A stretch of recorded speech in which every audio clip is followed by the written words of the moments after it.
In this lesson, we will take a look at how JavaScript executes synchronous codes.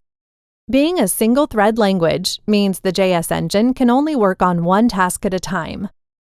A new task will be pushed into the stack, get executed, and then get popped out of the stack to make room for the next task.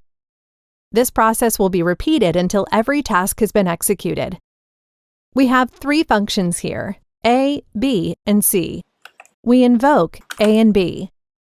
Function A will be pushed into the stack and get executed. Then it will be popped out of the stack. Then function B will enter the stack and repeat the same process. So here's a question for you. Currently, A and B are both invoked at the global scope. What if we invoke B from inside A? In this case, A will still enter the stack first. Its first line of code will be executed. Then function B will be pushed into the stack. At this time, the execution of function A is not done yet. It is still in the stack.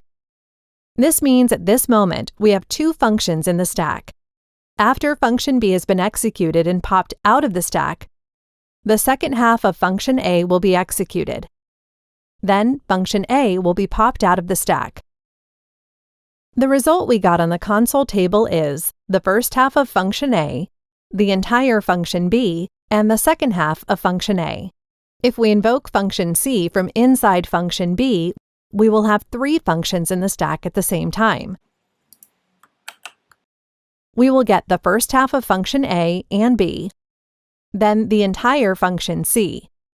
In the end, we will get the second half of function B and A. The space of the stack is not infinite. If we keep pushing new functions into the stack without popping out existing ones, eventually the stack will run out of space. This is called stack overflow.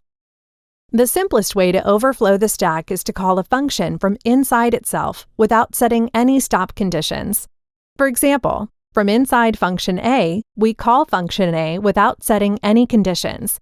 This infinite self-reference will keep pushing function A into the stack without ever popping it out.